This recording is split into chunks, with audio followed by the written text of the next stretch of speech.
Bonjour, bienvenue au webinaire d'Orange Business Services sur la connectivité dans l'industrie 4.0. Connectivité qui devient un véritable enjeu avec les nouvelles technologies qui arrivent dans l'usine, aussi bien au niveau de la prédictivité que de l'IA. Et pour répondre à ces différentes questions, nous avons deux experts avec nous aujourd'hui.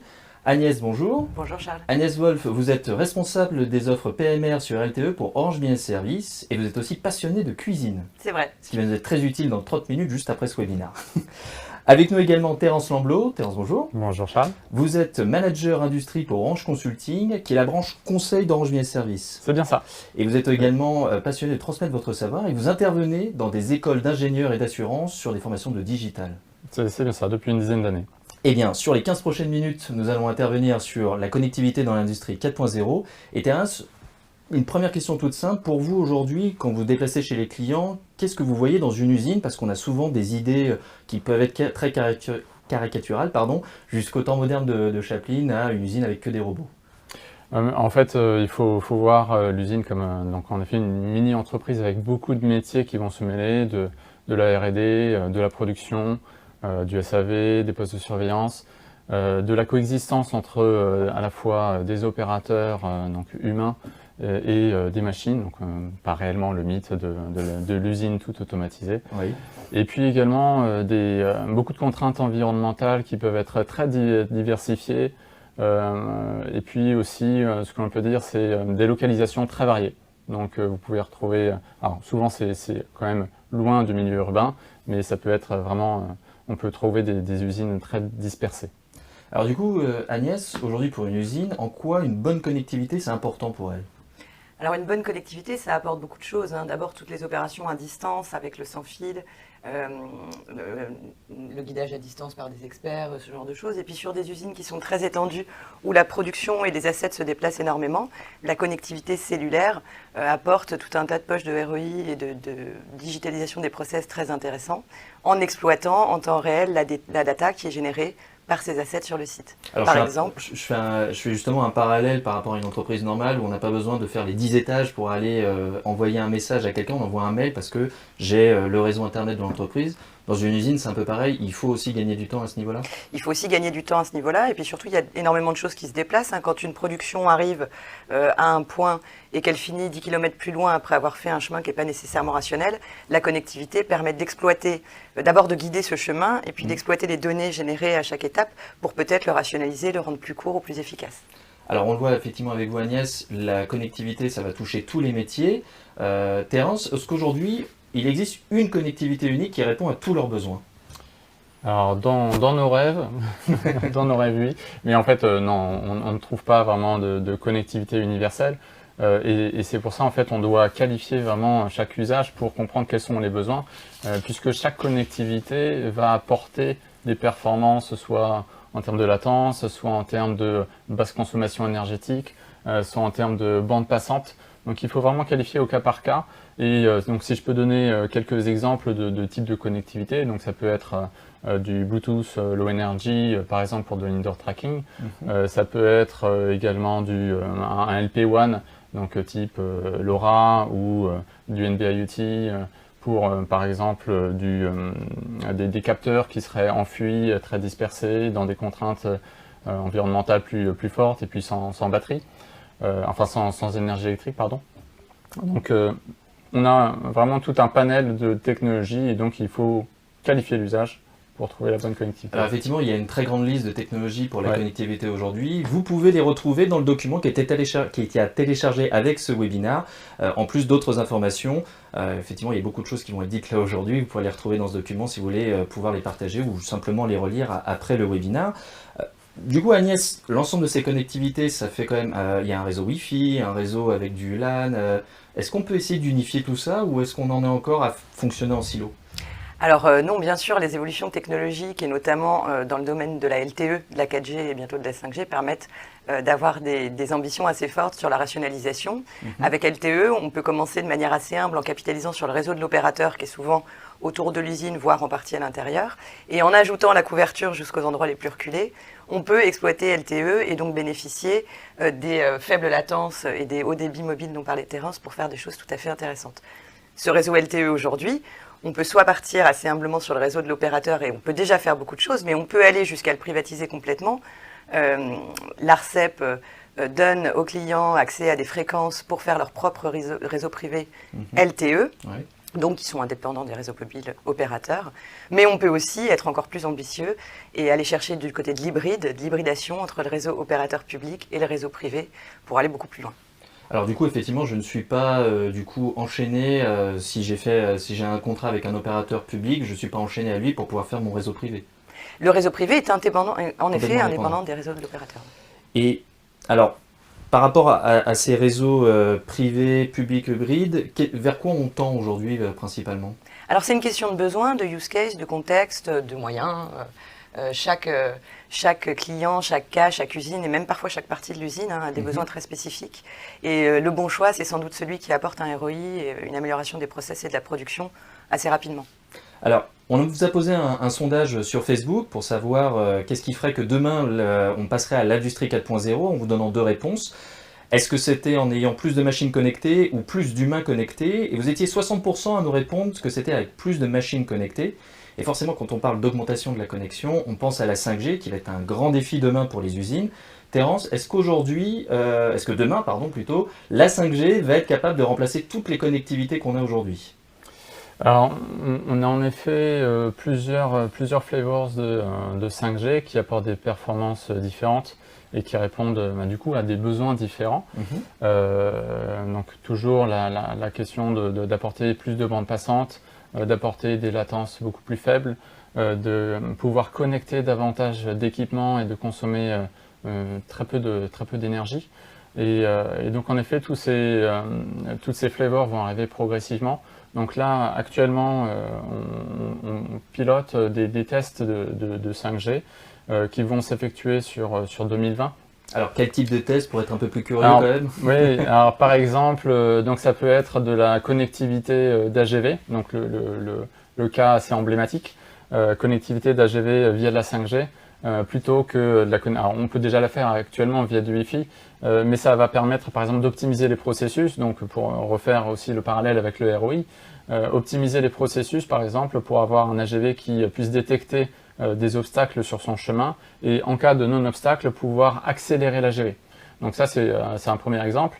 Un autre exemple qui soit plutôt sur la connectivité de l'humain, c'est l'opérateur augmenté qui pourrait avoir avec sa tablette des données en réalité augmentée, donc via la connectivité de l'ensemble des capteurs des lignes de production. D'accord, oui, on n'en est pas encore à avoir Terminator. L'être humain reste encore dans la place. D'accord. Et alors du coup, avec toutes ces possibilités, Agnès et Terence, que vous nous donnez, est-ce qu'aujourd'hui, il y a beaucoup d'usines qui sont complètement digitalisées? Alors, ça vient progressivement. Voilà. Ça vient progressivement. Donc, il y a un héritage, c'est ça, sur lequel on s'appuie? Il y a un héritage, mais il y a une réelle volonté, en effet, d'optimiser les processus et puis de répondre aussi à la fois à des contraintes. Donc, par exemple, je pense à toutes les sollicitations sur lesquelles on répond pour l'arrêt du RTC. Donc, il faut pouvoir apporter la bonne connectivité. Et donc, là encore, on se confronte à des cas avec des fortes contraintes, pas d'alimentation électrique, des capteurs vraiment isolés, enfouis. Et donc il faut identifier la bonne connectivité pour ces cas-là. On a également pas mal de sollicitations sur pouvoir apporter de l'interconnexion entre l'environnement usine et l'environnement entreprise. Pourquoi? Pour faire véhiculer la donnée entre les deux mondes et puis capitaliser dessus. Donc là, je pense par exemple à l'interconnexion entre le RP et le MES, et puis bien sûr aussi toutes les usines qui cherchent à simplement apporter de la connectivité là où il n'y en avait pas encore, ou apporter plus de connectivité avec plus de bandes passantes, où on a des contraintes de bâtiments HQE où les ondes ne vont pas bien passer, on ne peut pas mettre davantage de câbles parce que ça coûte trop cher. Donc voilà, il faut trouver toutes les bonnes connectivités pour ça. Petit à petit avec les contraintes. Vous parliez effectivement à un moment donné à la fois de l'IT et de l'OT. En général, dans ce genre de projet de digitalisation de l'industrie, qui est-ce qui est le décideur? C'est plutôt le DSI ou c'est plutôt le directeur de l'usine? Alors, de par notre position qui est plutôt en bonne intimité avec les DSI, c'est vrai qu'on est beaucoup plus approchés par les DSI, néanmoins qui nous mettent tout de suite en relation avec les métiers. Ils font passerelle. Voilà, exactement. Ils mobilisent tout de suite les métiers vraiment dans ces projets, et ce qui nous permet vraiment d'avoir une vue concrète sur les métiers très spécifiques de chaque industriel, puisque chaque industriel a vraiment des grandes différences dans leurs usages.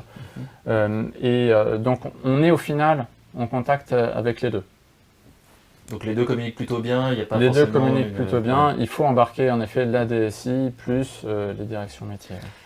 C'est vrai que les connectivités évoluant, avant, quand on était sur j'ai mon réseau DECT pour les communications voix, mon réseau PMR pour les communications critiques de groupe, mon réseau ceci pour cela, un réseau, un usage, voilà, la réflexion peut s'arrêter relativement vite. Alors que maintenant, avec des réseaux comme LTE beaucoup plus souples, on peut faire tout un tas de choses. Si les métiers ne sont pas à bord, comme vient de le dire Terence, et expliquent ce dont ils ont besoin et comment ils vont pouvoir exploiter cette connectivité, quel intérêt d'installer un réseau très moderne si le métier n'est pas là pour dire ce qu'il veut en faire et ce dont il a besoin. Voilà, piloté par l'usage plutôt que par la volonté de vouloir absolument mettre de la nouvelle technologie. Voilà, on ne cherche pas à apporter juste de la connectivité pour le plaisir de faire de la technique, mais à bien répondre à un besoin ou des projets, la stratégie du groupe. Alors Terence, justement, vous êtes dans le conseil, donc vous accompagnez les industriels sur ces problématiques-là. Une fois que vous donnez votre rapport d'audit, qu'est-ce qui se passe? Vous prenez votre tournevis et vous commencez à bidouiller un peu partout? Pas exactement, mais, mais on peut dire ça s'en rapproche. Ce que l'on fait, en fait, en effet, on a fait un état de l'existant et des douleurs au sein des usines. Comprendre vraiment les enjeux avec les métiers pour préconiser la bonne connectivité. Donc ça, c'est la partie audit que vous citiez. Donc on constitue une feuille de route et après, en effet, on accompagne quand même pour la concrétisation de cette feuille de route. Donc soit en faisant des tests en mode POC, tel que je le citais aussi tout à l'heure sur de la 5G. Et puis si le POC est concluant, du coup, l'idée, c'est quand même d'aller au-delà du POC. Et donc là, on accompagne sur la généralisation, donc identifier les impacts pour pouvoir le déployer à plus grande échelle, et puis piloter le projet de déploiement. Et donc là, on fait aussi tout le lien avec toutes les expertises internes du groupe, d'intégration, et puis les expertises en connectivité. Alors du coup, on en vient au nerf de la guerre, c'est-à-dire on a eu l'audit, on a l'expertise, on a les technos, arrive la question du budget. Qui est souvent posée. Et du coup, Agnès, dans les cas que vous avez rencontrés, est-ce que dans ce genre de projet, on est plutôt CAPEX ou plutôt OPEX? Alors c'est une bonne question. Évidemment, encore une fois, tout dépend des besoins des clients et de ce qu'ils attendent et de ce qu'ils recherchent.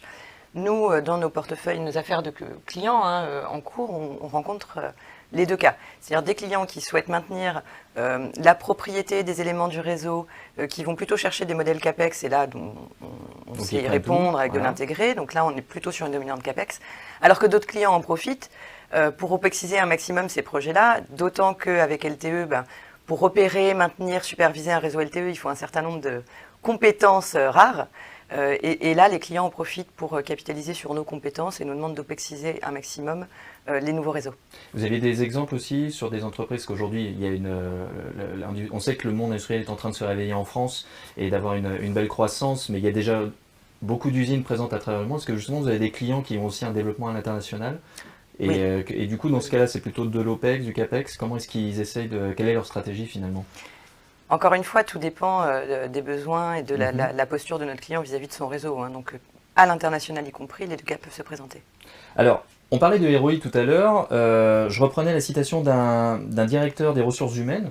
Donc, effectivement, on parlait des métiers, qui, suite à la digitalisation de l'usine, de l'industrie, se rendait compte qu'en fait, il gagnait 4 à 5 heures par jour pour les opérationnels qui n'avaient pas besoin de faire des ressaisies, puisqu'ils sont énormément mobiles dans l'usine, et ce qui représentait 4 à 5 jours par mois au final, quand ils mettaient tout bout à bout. Est-ce que vous, Agnès, vous voyez aussi d'autres types de ROI chez les clients qui se digitalisent petit à petit? Oui, de nombreuses sortes, mais on en a des très rapides. Par exemple, quand un opérateur aujourd'hui est équipé d'une radio PMR, d'un talkie-walkie pour les communications critiques, d'un DECT pas loin du poste de production pour les communications voix traditionnelles, d'un petit pager pour la production du travailleur isolé. Évidemment, quand on capitalise sur un smartphone 4G qui permet de porter tous les usages, donc les 3 en 1, là. Voilà, les 3 en 1, le ROI est généralement assez rapide. Terence, est-ce que vous avez vu d'autres types de ROI? Vous parliez tout à l'heure du fait que les machines perdaient moins de temps? Oui, c'est ça. Donc ça, c'est un exemple, en effet. L'AGV qui potentiellement pourrait se déplacer plus vite quand il n'a pas de contraintes. Donc ça évite de l'avoir de façon immobilisée la plupart du temps. Donc en effet, ça c'est un premier retour. On peut aussi voir tout ce qui est réalité augmentée. Donc ça me permet d'avoir, moi en tant qu'opérateur au sein de mon usine, ça me permet d'avoir davantage d'informations en temps réel. Et puis ça me permet aussi d'avoir de l'intervention d'un expert à distance. Donc éviter de mobiliser les experts sur tous les sites. Donc je peux capitaliser en effet sur une expertise et la démultiplier sur plusieurs opérateurs vraiment sur site. Et puis on peut penser aussi à la réalité virtuelle où là je peux faire de la formation pour aussi accélérer vraiment ma montée en compétence sur des lignes de production. D'accord, on peut virtualiser les chaînes de production et du coup faire des tests d'accord, pour former les gens plutôt que de devoir faire des tests en réel et avoir le risque. C'est ça, et puis des fois les environnements sont un petit peu complexes aussi. Donc, avec des situations très spécifiques. Du coup, si on devait retenir par rapport à cette digitalisation de l'industrie 4.0, Agnès, quel serait le point essentiel pour vous si jamais voilà, vous êtes face à un DSI, un directeur d'usine, le message important pour eux s'ils veulent se lancer dans l'industrie 4.0? S'il y avait un seul message à retenir, à mon avis, c'est qu'on peut démarrer maintenant. On a parlé de la 5G, elle est extrêmement prometteuse pour l'usine connectée, mais la 5G ne va pas venir remplacer la 4G et tout ce qu'on peut faire aujourd'hui. Donc, à mon avis, le message, c'est qu'on peut y aller tout de suite avec des use cases simples, avec des ROI rapides, et qu'ensuite, on peut augmenter petit à petit nos ambitions sur les projets de digitalisation. Thérèse, la même idée sur un dernier message? On a la chance d'avoir un panel de technologies de connectivité très large qui répondent à beaucoup d'usages. On a des usages quand même qui sont très spécifiques de l'un à l'autre. Ces technologies sont en général bien maîtrisées par l'IT. Il faut essayer tant que possible de favoriser cette convergence entre l'OT et l'IT, que l'IT soit un peu le fournisseur de services internes de ces connectivités pour les besoins de l'OT. Parfait, merci beaucoup à tous les deux.